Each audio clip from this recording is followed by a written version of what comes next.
Assalamualaikum warahmatullahi wabarakatuh. Waalaikumsalam warahmatullahi wabarakatuh. Saya cek sound dulu buat teman-teman, apakah suara saya bisa didengar? Ya, bagus Bunda Erni. Bisa ya, mudah-mudahan. Mudah-mudahan. Terima kasih teman-teman, saya izin memanggil teman-teman saja, walaupun banyak yang memang, harus saya panggil, lebih ya, tapi izinkan saya pada kesempatan ini memanggil teman-teman, eee, agar merasa lebih dekat di hati gitu ya. Bukan berarti yang lebih tua tidak lebih dekat, tetapi rasanya kalau saya panggil teman-teman itu lebih dekat aja gitu. Baik teman-teman, pada kesempatan kali ini kita akan membahas tentang, materi, emas, materi EOA Gold dalam hal ini. Apakah judul yang akan kita ambil itu bicara tentang, temanya adalah sejarah dan perjuangan itu menyelamatkan kerja keras. Dengan judul yang pertama kita ambil dalam hal ini adalah hitungan menabung di bank versus emas. Teman-teman, sebelum kita memulai, baiklah, kita berdoa terlebih dahulu. Mudah-mudahan dalam pertemuan kita kali ini Allah ridho karena, dalam kondisi yang saat ini teman-teman banyak yang, sedang mendapatkan rezeki dari Allah, itu adalah air, berlimpah. Mudah-mudahan teman-teman yang saat ini sedang membersihkan rumah dalam kondisi sehat dan teman-teman yang lain, selalu dalam kondisi sehat selalu ya. Teman-teman, sebelum kita memulai acara ini, kita berdoa terlebih dahulu.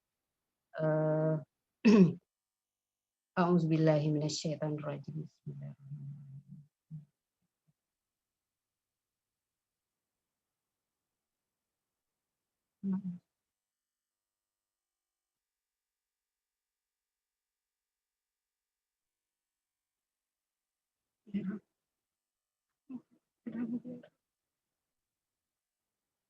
Berlindung pada kesempatan temani kami, ya. Semoga apa yang kami lakukan ridho, ya.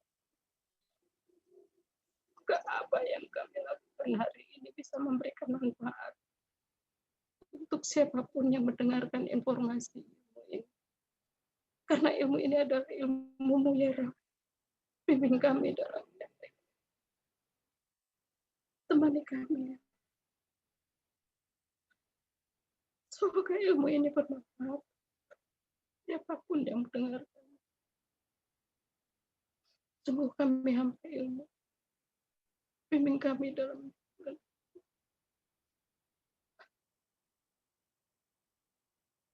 amin ya Rabbil.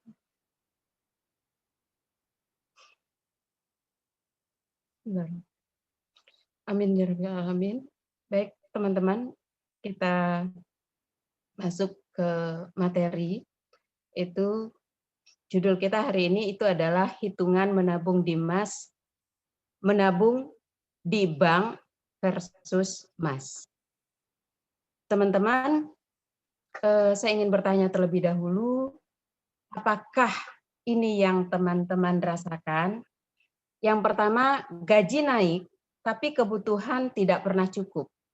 Ya, kalau kita perhatikan sebenarnya bentuknya apapun, profesinya, baik itu dia pegawai ataupun dia, usaha wira swasta atau yang lain, kalau dilihat dari omset sebenarnya setiap tahun itu naik ya. Kemudian kalau, dia seorang pegawai, itu gaji setiap tahun itu juga selalu naik gitu ya. Tetapi, mengapa masih tidak pernah bisa mencukupi kebutuhan gitu? Kalau, di perusahaan bahkan ada bonus gitu ya, tapi tetap aja dari tahun ke tahun uangnya itu habis aja, bahkan kurang. Untuk memenuhi kebutuhan kadang sering kalau kita ngobrol begini, "Kok uang saya udah habis aja ya? Padahal bonus yang kemarin ada. Kemudian, gaji kita juga naik," gitu. Apakah ini yang teman-teman rasakan gitu? Kemudian yang kedua, apakah aset berkurang dengan menabung di bank? Nih, kita udah pernah menabung di bank, kita punya impian, tapi kok nggak pernah bisa tercapai, padahal kita udah nabungnya udah lama gitu ya. Kemudian yang ketiga, impian sulit terwujud karena harga impian semakin mahal. Nah, benar nggak ini? Ya, inikah yang teman-teman rasakan? Benarkah impian itu semakin mahal? Apakah impian teman-teman saat ini? Teman-teman pengen punya mobil yang bayarnya kita belinya itu langsung cash gitu. Itu impian semua orang. Kemudian mau beli rumah secara cash, itu impian semua orang, gitu ya. Tapi kok nggak bisa pernah ya terwujud, karena apa? Karena impian itu semakin mahal, gitu. Dan yang berikutnya, ini yang saat ini mewabah kalau saya perhatikan, itu memiliki sifat konsumtif, boros, atau sulit menabung, benar nggak nih ya? Eh, Kalau ada stigma mengatakan bahwa perempuan itu kayaknya lebih konsumtif daripada laki-laki, benar apa enggak? Gitu ya. Saya tidak mengatakan ini benar atau tidak, tapi untuk saat ini kita cek bersama di aplikasi di handphone kita ada berapa e-banking yang ada, kemudian ada berapa aplikasi yang toko online, saya tidak sebutkan mereknya. Coba ada berapa jenis toko online yang ada di handphone kita? Ya, sebenarnya kita tidak ada niat awalnya untuk membeli, tetapi ketika notifnya masuk, ada presale-nya, ada promonya, kemudian kondisi saat ini ya, itu tidak memerlukan kita harus keluar rumah untuk bisa memiliki barang tersebut. Faktor yang tadi dengan hanya menggunakan jari, kita cukup tekan jari, lihat apa yang kita suka, pilih, kemudian langsung transfer karena menggunakan e-banking. Ya, sangat sekali saat ini gitu ya. Itu. Kemudian apakah ini juga yang teman-teman rasakan? Bingung merencanakan masa depan. Ayo, siapa yang bingung nih merencanakan masa depan? Mudah-mudahan pertanyaan-pertanyaan ini, apa yang kita rasakan seperti ini, dengan memahami materi ini, dengan mendapatkan informasi materi ini, yang kita rasakan saat ini, atau yang menjadi kendala kita saat ini, yang menjadi kegelisahan kita saat ini bisa teratasi ya, teman-teman ya. Nah, sekarang kalau demikian sebenarnya manfaat dari kita mendengarkan materi ini, manfaatnya dari kita mendapatkan informasi ini apa ya, teman-teman? Yang pertama, aset kita akan terjaga, benar nggak nih ya? Ini kayaknya hiperbol banget sih gitu, tapi nanti teman-teman bisa merasakan seperti apa penjelasannya, mengapa kita bisa menjaga aset kita. Kemudian hasil kerja keras kita tidak akan sia-sia. Yang kita sudah bertahun-tahun, yang menabungnya sudah banyak, kemudian gaji selalu meningkat, tapi kok nggak ada hasilnya ya kerja keras kita itu. Gitu. Mengapa hal ini bisa terjadi? Kemudian membuat kita impiannya lebih mudah tercapai. Nah ini nih, karena tadi kita punya impian, kemudian impian kita sulit untuk kita capai, dengan memahami materi ini, mudah-mudahan impian kita mudah tercapai. Tapi apa yang harus kita lakukan untuk mudah mencapai impian tersebut? Tentu ada usaha yang harus kita lakukan, ya teman-teman ya. Kemudian menahan sifat konsumtif. Nah ini dia teman-teman. Tadi sifat konsumtif itu mungkin awalnya kita nggak terlalu banyak ya di dalam diri kita. Tetapi dengan adanya perubahan global yang seperti ini sifat konsumtif kita yang bertambah ya. Tadinya nggak kepengen beli, kalau kita nggak ke pasar ya nggak beli. Tapi sekarang ngelihat aja siapa yang bisa melepaskan diri dari HP saat ini, gitu ya. Ketika kita buka HP ada informasi yang misalnya promo dan sebagainya, itu menjadikan kita beli gitu. Padahal barang tersebut belum tentu kita butuhkan. Kalau kita lihat itu bukan kebutuhan, gitu. Nanti kita akan bisa melihat apakah ini kebutuhan ataukah ini keinginan. Gitu. Nah, itu yang membuat kita sehingga dengan memahami materi ini kita bisa terhindar dari sifat konsumtif. Ya. Kemudian kita lebih mudah merencanakan ketika kita informasikan informasi kepada teman, mudah mereka yakin. Oh, setelah dapat penjelasan dari kita, ternyata mudah ya teman-teman kita meyakinkan orang lain. Ya, teman-teman, manfaat kita mempelajari materi ini. Kalau begitu, untuk bisa mencapai tujuan dari materi ini, apa solusi yang akan kita bahas? Untuk yang pertama, itu adalah perhitungan menabung uang di bank dengan menabung emas. Nah, ini dia teman-teman yang akan kita lakukan. Ya. Sekarang apa masalah-masalah di masyarakat saat ini? Karena kita bagian dari masyarakat, kira-kira apakah kita juga termasuk mendapatkan masalah ini? Ya. Masih mengandalkan kartu kredit kah? Ini ya. Kira-kira apakah kita masih mengandalkan kartu kredit? Ini adalah masalah-masalah atau problem yang ada di masyarakat. Kalau saya mengistilahkannya ini hutang secara modern ya. Karena untuk mendapatkan barang kita nggak harus punya uang cash dulu. Punya kartu kredit, ntar bayarnya. Apakah ini masalah dalam diri kita? Yang menjadi masalahnya adalah ketika harus membayarnya. Gitu ya. Kemudian karena kebutuhan kita tadi selalu meningkat, terus gaji sebenarnya udah naik, tapi kenapa masih nggak cukup juga ya untuk memenuhi kebutuhan? Akhirnya kita berusaha untuk berhutang kepada yang lain. Nah, hutang itu ya biasanya saat ini kalau kepada saudara ya mungkin sebentar, tapi kepada yang lain itu hutang itu bisa melibatkan riba. Pinjamnya 1 juta bisa jadi nanti mengembalikannya 1.200.000 ya. Sehingga membuat kita banyak hutang riba. Ini adalah masalah yang ada di masyarakat saat ini. Mudah-mudahan teman-teman dan kita yang hadir di sini terhindar dari masalah ini. Kemudian apalagi nih masalah yang saat ini ada di masyarakat? Penghasilan meningkat, namun tetap sulit menabung. Nah, ini dia.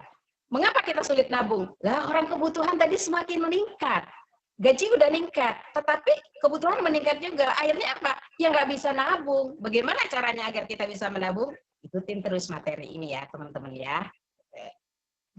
Nah, untuk mengatasi kebutuhan yang nggak cukup-cukup tadi, biasanya saat ini lagi itu ada pinjaman online, ya.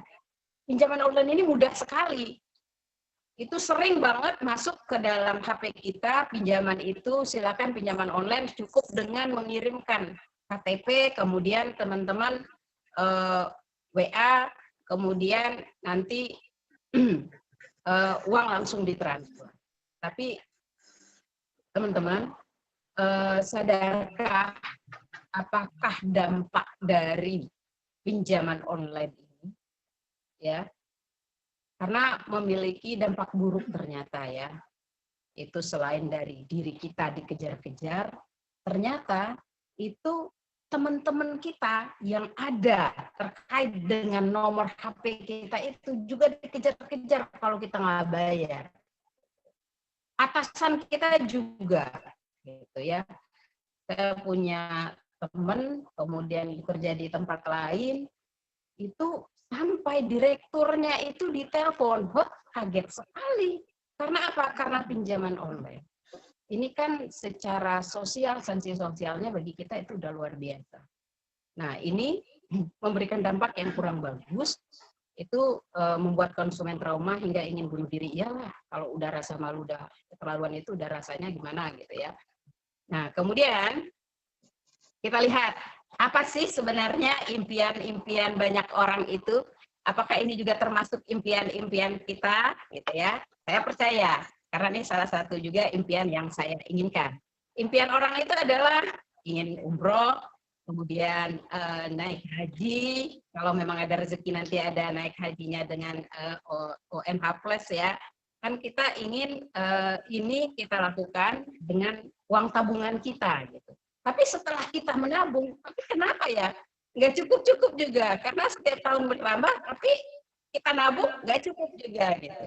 Mudah-mudahan dengan adanya materi ini kita bisa nih mendapatkan bagaimana caranya mencapai impian kita untuk haji dan umroh ya.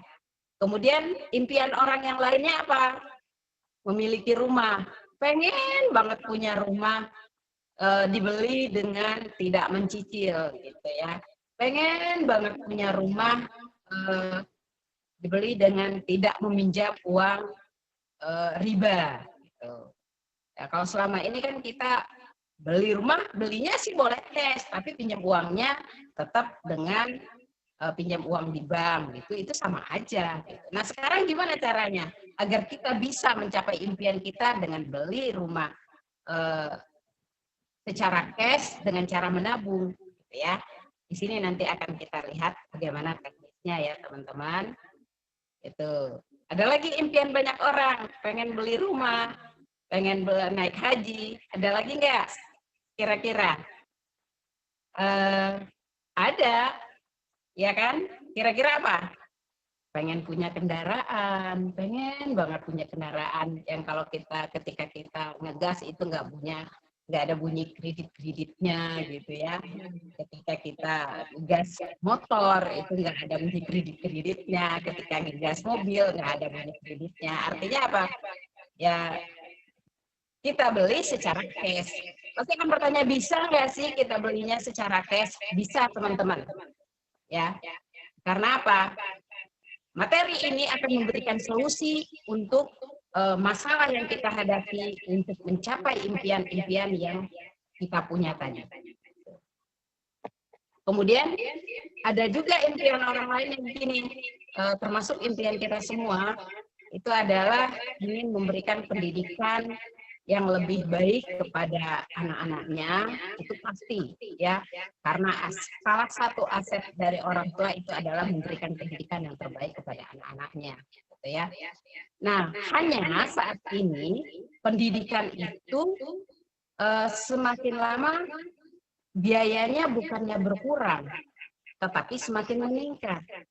Betul, untuk tingkat SD dan SMP itu pendidikannya yang negeri itu sudah gratis ya. Biaya pendidikan yang gratis teman-teman. Tetapi biaya bajunya, ongkosnya itu nggak gratis gitu. Ya untuk sekolahnya sih emang nggak bayar, tapi yang lain-lainnya tetap bayar. Ada memang beberapa daerah untuk sampai tingkat SMA itu sudah dibiayai oleh pemerintahnya ya. Artinya biaya pendidikan sampai tingkat SMA itu gratis, tapi di daerah-daerah tertentu saja, belum seluruh wilayah Indonesia. Gitu. Di perguruan tinggi bagaimana? Gitu. Nah, di perguruan tinggi itu yang gratis di negeri itu adalah namanya beasiswa. Tetapi untuk mendapatkan beasiswa tersebut memiliki kriteria.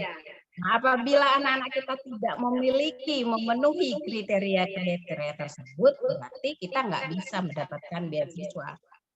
Dengan demikian berarti kita harus bayar. Gitu. Nah, bayangkan biaya pendidikan saat ini dari tahun ke tahun itu bukan yang mudah ya.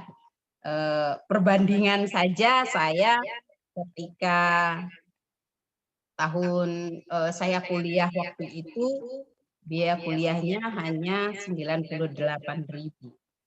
Sekarang sudah berapa ya? sekitar 30 jutaan kali ya. Nah, itu perbandingan biaya kuliah itu yang dulu tidak sampai 100.000, sekarang sudah 30 juta. Itu kalau kita tidak memiliki tabungan dan kita menabungnya itu dalam bentuk uang, bagaimanakah kita bisa mewujudkan impian anak-anak kita? Ya, nah melalui ilmu ini, insya Allah nanti kita bisa tercerahkan bagaimana caranya agar impian anak kita sekolah lebih tinggi dari kita atau lebih baik dari kita. Kalau kita sampai pada tahap SMA, kita berharap anak kita sampai tahap strata 1. Kalau kita strata 1, kita berdoa anak-anak kita strata 2 dan seterusnya. Kalau kita lulusannya ini baru sampai bisa di Indonesia, kita berdoa nanti dengan tabungan kita ini kita bisa memberikan pendidikan yang lebih baik buat anak-anak kita.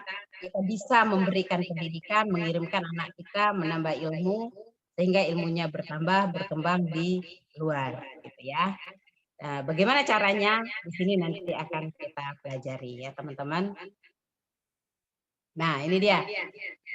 Solusi yang bisa ditawarkan untuk solusi finansial, mengatasi masalah kita yang ada, untuk mewujudkan impian kita tadi itu adalah, ini secara umum, tapi nanti saya percaya teman-teman setelah dapat ilmunya pasti bisa mengalokasikan lebih cermat dari ini ya.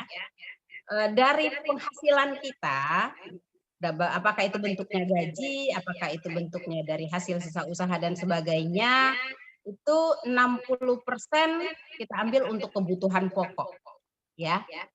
Kemudian 10%-nya diambil untuk investasi atau tabungan. Kemudian 10% diambil untuk lifestyle, kemudian 10% untuk ZSWAP, 10% untuk dana darurat. Nah, saya katakan tadi, saya yakin teman-teman nanti pasti bisa.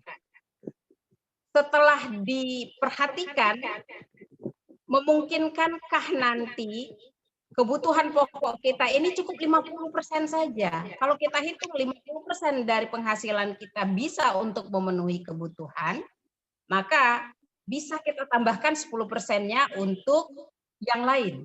Apakah itu nanti kita masukkan ke investasi, ataukah kita masukkan ke ZSWAP atau yang lainnya. Gitu ya. Di sini ada lifestyle 10%, kira-kira memungkinkan nggak kita hapus lifestyle kita ini? Karena sebenarnya gaji itu cukup untuk kebutuhan, tetapi tidak cukup untuk gaya hidup. Gitu ya, teman-teman.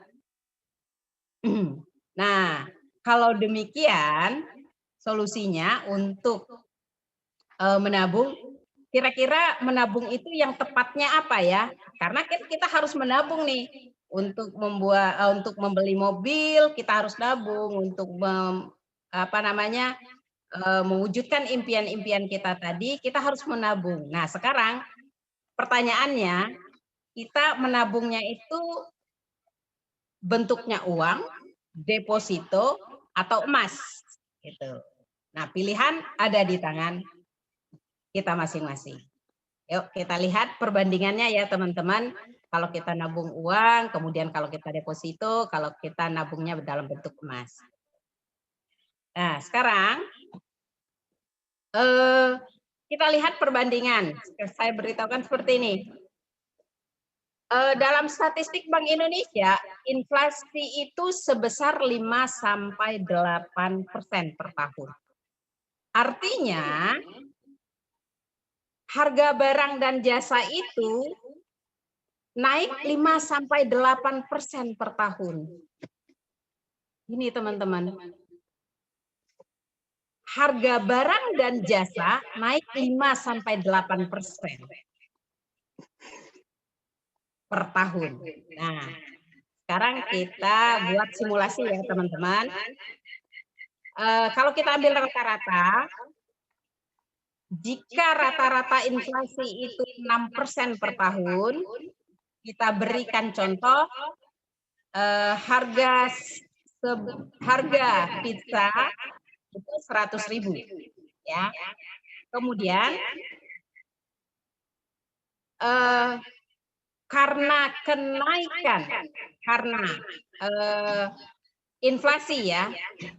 Inflasi itu 6% per tahun, maka ketika kita beli pizza yang tahun ini 100.000, tahun depan kira-kira harganya berapa? 106.000 dong, ya. Nah, kalau kita menabung uang 100.000 ini, kita tabungkan, kita masukkan ke dalam tabungan, bunganya itu kira-kira lebih kurang 1% per tahun. Maka kalau kita tabungkan uang kita, berapa tahun depan uang kita itu? 100.000 rupiah. Ya. Kira-kira tahun depan kita masih bisa nggak beli pizza? Nggak bisa. Kenapa? Harga pizza tahun depan itu sudah 106.000. Uang kita, kalau kita nabungnya dalam bentuk uang, kita tabung di bank, kemudian yang bunganya 1%, uang kita baru 100.000 rupiah. Sedangkan harga pizza itu 106.000 rupiah. Bisa nggak kita tahun depan itu beli pizza? Nggak bisa. Itulah teman-teman, mengapa tadi sebenarnya gaji kita udah nambah, tapi kenapa kebutuhan kita nggak bisa juga? Ini penyebabnya. Nah, sekarang kalau kita menabungnya dalam bentuk emas, kenaikan emas itu rata-rata 15%. Uang kita yang 100.000 kita belikan ke emas, tahun depan ketika kita jual, maka itu lebih kurang sekitar 115.000. Ya. Nah, sekarang kalau kita mau beli pizza tahun depan yang harganya 106.000 masih bisa nggak? Masih bisa. Karena apa? Harga pizza 106.000 rupiah. Uang kita 115.000 kalau kita menabung dalam bentuk emas. Sekarang gimana teman-teman? Dapat gambaran ya? Mengapa kita tadi masalah-masalah kita nggak pernah selesai? Mengapa impian kita tidak pernah terwujud? Ini salah satunya teman-teman. Sudah agak semakin jelas ya teman-teman dengan simulasi harga pizza tadi. Nah, sekarang setelah tahu itu, kira-kira tabungan mana nih yang kenaikannya di atas inflasi? Ya, tadi inflasinya berapa? 6% per tahun. Ya. Kemudian kalau kita nabung itu kenaikannya hanya 1% setahun. Nabung dalam bentuk tabungan ya. Kalau kita nabungnya dalam bentuk emas itu 15%. Yo, teman-teman mana yang lebih tinggi? Sekarang teman-teman sudah dapat gambaran ya. Silakan, teman-teman mau pilih yang mana? Mau nabungnya di bank, mau didepositokan, atau mau nabungnya di emas? Nah, bagaimana pertumbuhan tabungan? Kita lihat perkembangannya ya teman-teman. Kalau kita nabung di bank itu sekitar, kalau kita punya uang tabungan di bank itu, jika uang kita hanya 1 juta itu nggak ada. Nah, itulah tadi teman-teman. Mengapa kita udah punya uang tabungan 1 juta, tapi uang kita masih nggak cukup, malah berkurang. Gitu. Kenapa? Karena di bank itu ada administrasinya, teman-teman. Ya. Nah, kemudian kalau uang kita 1 juta sampai 50 juta, belum 1% teman-teman tabungannya. itu udah punya uang 50 juta, udah punya uang 30 juta, tapi nggak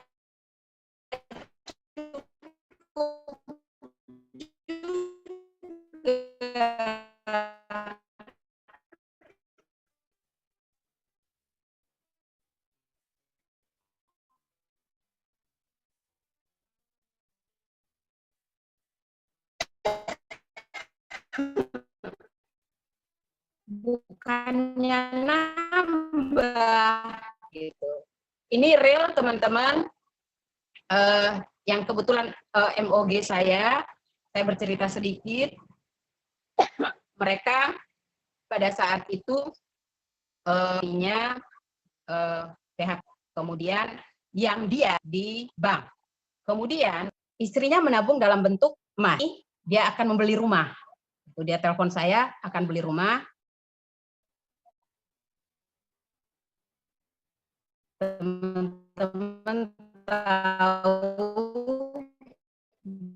berapakah bunga tabungan yang didapatnya? Nggak sampai 5 juta, teman-teman. Berapa tahun? Nggak sampai. Sementara istrinya itu menghasilkan, bukan menghasilkan ya, karena dia menabungnya dalam bentuk logam mulia, dalam bentuk emas, itu malah bisa hampir membeli cash rumah tersebut. Makanya ketika saya tawarkan, ayo mau jadi ini nggak? Langsung dia ikut, teman-teman. Jadi ini data real yang dialami oleh teman saya langsung. Dia menabung dalam bentuk deposito, yang istri gitu ya, dalam bentuk emas. Ya artinya apa? Kalau kita nabung itu, ya kalau menabungnya dalam bentuk emas, itu tinggi. Karena apa tadi? Kenaikannya selalu. Setiap tahun, bayangkan setiap tahun itu meningkat. Gitu. Jadi wajar kalau dia tadi bisa membeli, hampir bisa membeli cash uang yang ratusan juta itu. Sementara suaminya itu hanya menambah. Harusnya kan dari suaminya dulu nih uangnya untuk beli rumah itu, istri yang menambah. Kalau ini terbalik, gitu ya. Maka kesadaran timbul luar biasa ketika saya tawarkan EOA Gold, dia langsung bergabung menjadi MOG. Gitu ya teman-teman. Itulah ada lagi simulasi. Kalau tadi itu adalah kisah nyata dari teman saya. Kalau kita ambil di sini, lihat nih, tahun 2007 kita punya uang 1 miliar, kita simulasikan itu 1 miliar ini tahun 2007 itu bisa beli 5 kilogram emas ya. Kemudian kita jual, misalnya kita jual atau kita gadaikan, nanti antara jual dan gadai ada ilmu yang berikutnya ya teman-teman. Kalau kita uangkan lah istilahnya tahun 2012, uang yang 1 miliar ini berubah menjadi 2,75 miliar. Nah, kalau kita depositokan uang kita tadi, gitu ya, depositonya bunganya 10% per tahun, kemudian tahun 2012, uang kita yang 1 miliar ini kalau kita depositkan hanya 1,64 miliar. Wajarlah kalau teman saya tadi, yang tadinya rencananya adalah uang suaminya untuk beli rumah, akhirnya uang istrinya, karena istrinya yang menabung dalam bentuk emas. Nah, kalau kita lihat perbandingan di sini, jika kita menabung dalam bentuk emas, tahun 2012 ini uangnya sudah 2,75 miliar. Tapi kalau kita menabungnya dalam bentuk deposito, uangnya hanya 1,64 miliar. Berapa kehilangannya teman-teman? 1 miliar, wow, bukan angka yang kecil. Mungkinkah inilah penyebabnya? Tidak heran tadi ada masalah-masalah yang kita hadapi, mengapa impian kita tidak pernah bisa tercapai, mengapa kita menabung udah banyak seperti itu, tidak juga bisa mewujudkan impian kita, ternyata yang seperti ini teman-teman. Ya, gimana teman-teman? Sudah lebih paham ya, sudah bisa lebih apa namanya, sudah dapat gambaran lebih gamblang ya teman-teman. Itu. Nah, sekarang bagaimana kira-kira kesimpulannya kalau kita mengambil tabungan ini, apakah tabungan yang akan kita ambil mau menabung dalam bentuk tabungan biasa, dalam bentuk deposito, atau menabung dalam bentuk emas. Dari perbandingan yang sudah diberikan tadi, dari cerita nyata yang sudah saya berikan tadi, kira-kira kesimpulannya apa ya? Kesimpulannya itu adalah, emas itu adalah tabungan yang terbaik, teman-teman. Gitu ya. Menyimpan emas itu adalah untuk impian-impian, untuk mewujudkan impian-impian kita. Nah, sekarang kita dapat gaji, dapat bonus dari perusahaan, simpan dalam bentuk apa coba? Naik gaji, kemudian dapat bonus dari perusahaan. Masih mau deposito atau masih mau simpan di bank? Ya pilihan sih sebenarnya ada di teman-teman. Tapi dari informasi yang sudah kita dapatkan tadi, apakah kita masih tidak mau merubah pola pikir kita? Karena ilmu saja nggak cukup. Kalau dari guru saya itu, ilmu saja tidak cukup, action yang membuat kita berubah, gitu ya. Mau action nggak? Gitu. Nah sekarang kenaikan emas itu lebih tinggi dari inflasi yang mempercepat pencapaian impian kita. Iyalah, gitu. Apa masih mau menabung dalam bentuk yang lain? Ya. Nah, bagaimana caranya agar kita terhindar dari inflasi yang tadi dan mendapatkan manfaat emas tadi, gitu ya? Ya kita menabungnya dalam bentuk emas, gitu. Nah, emas ini banyak, teman-teman. Logam mulia itu ada yang ditawarkan saat ini. Selama ini orang memang mengenalnya mungkin masih adalah jenisnya emas antam, gitu ya. Kemudian saat ini berkembang lagi ada dari komunitas magnet rezeki, ada dinar, dirham dari magnet rezeki. Kemudian kita dari komunitas PPA itu ada EO Agul, gitu ya. Pertanyaannya begini, yang mana yang akan kita pilih, gitu ya? Saya tidak mengatakan, kita tidak boleh membandingkan, oh ini lebih baik, ini lebih baik, dalam arti itu enggak. Tetapi apa alasan kita, mengapa kita memilih ini, itu yang paling penting, gitu ya. Kita tidak akan membandingkan, tetapi kita akan melihat mengapa saya memilih emasnya adalah jenisnya ini, itu pasti punya alasan. Apa alasan kita? Mengapa saya bergabung di EO Agol? Itu pasti ada alasannya. Nah, alasan ini yang membuat kita memilih, menentukan pilihan saya adalah ini. Pilihan saya adalah yang EO Agol. Mengapa EO Agol? Gitu ya. Teman-teman, kalau dari sisi puritasnya itu sama dengan yang lain, ya. Tapi apa yang memiliki nilai EO Agol ini memiliki nilai plus? Gitu.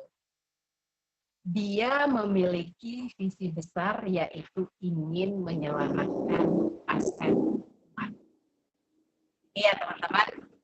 Jadi ketika kita ngobrol dengan teman yang lain, teman kita sudah berkesimpulan, oh ya deh kalau begitu saya mau nabung dalam bentuk emas. Itu sudah merupakan karunia bagi dia untuk memilih menabung di emas. Tapi apakah pilihannya?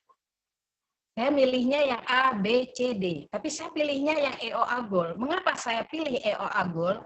Karena EO Agol ini memiliki visi besar. Dia tergabung dengan berbagai komunitas ya. Ada komunitasnya di sini, ada visi besarnya itu adalah ingin menyelamatkan aset umat. Gitu. Nah sekarang kalau kita mau menyelamatkan aset umat, kalau begitu yang mana yang akan kita pilih? EOA Gold. Ya. Kemudian udah punya keputusan, oh saya mau pilihnya EOA Gold gitu ya. Nah pertanyaannya lagi nanti, uang yang akan kita tabung itu apakah uang dari sisa tadi atau kita memang menganggarkannya dari awal? Ingat teman-teman, kalau kita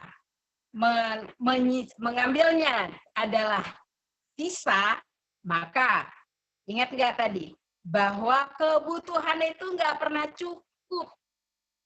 Maka dari awal itu memang sudah disisakan, sudah disisihkan, bukan disisakan, sudah diambil. Ini saya akan nabung. Ini saya sekian persen untuk menabung EOA Gold, gitu ya.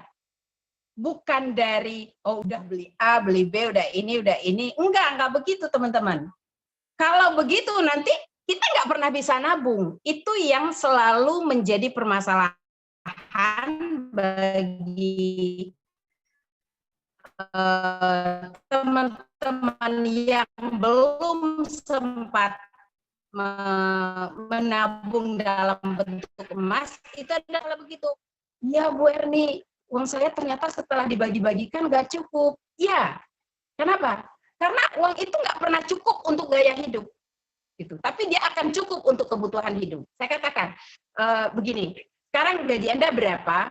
Coba ambil uang 1 juta, kemudian dengan uang yang sisa gaji diambil 1 juta itu, silakan bagi-bagi. Kira-kira cukup nggak? Cukup sih. Nah, kalau begitu, jangan setelah dibagi-bagi dulu uangnya, baru kita belikan ke EOA Gold, itu nggak akan pernah bisa. Tapi ambil dulu uangnya, berapa yang akan kita investasikan tadi, ambil berapa persennya, belikan langsung. Ya. Setelah itu, sisa dari situ baru dibagi-bagi. Maka kita akan terhindar dari yang pertama tadi apa? Sifat konsumtif kita, gaya hidup kita. Ya. Kita akan terhindar dari hal yang seperti itu. Jadi jangan sekali-kali saat ini kita merubah pola pikir kita adalah setelah dibagi-bagikan uangnya, baru kita belikan ke emas. Nggak akan pernah ada. Karena setelah dibagi-bagi uangnya udah habis. Gitu.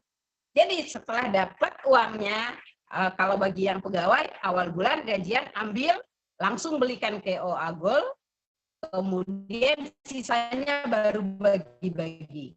Dengan demikian, masalah-masalah yang dihadapi di awal tadi itu akan teratasi, teman-teman. Gitu ya. Jadi kalau begitu kita beli emas itu gimana, gitu ya? Ya memang harus disisihkan dari awal, bukan sisa, sisihkan. Gitu. Demikian teman-teman hal yang bisa saya sharingkan hari ini. Mudah-mudahan apa yang saya sampaikan bisa bermanfaat untuk teman-teman. Terima kasih atas waktunya. Terima kasih telah mendengarkan penjelasan saya. Bila nanti ada hal yang ingin ditanyakan, akan kita diskusikan di grup saja ya teman-teman. Saya tutup pertemuan kita kali ini dengan ucapan Alhamdulillahirrabbilalamin. Assalamualaikum warahmatullahi wabarakatuh. Terima kasih teman-teman.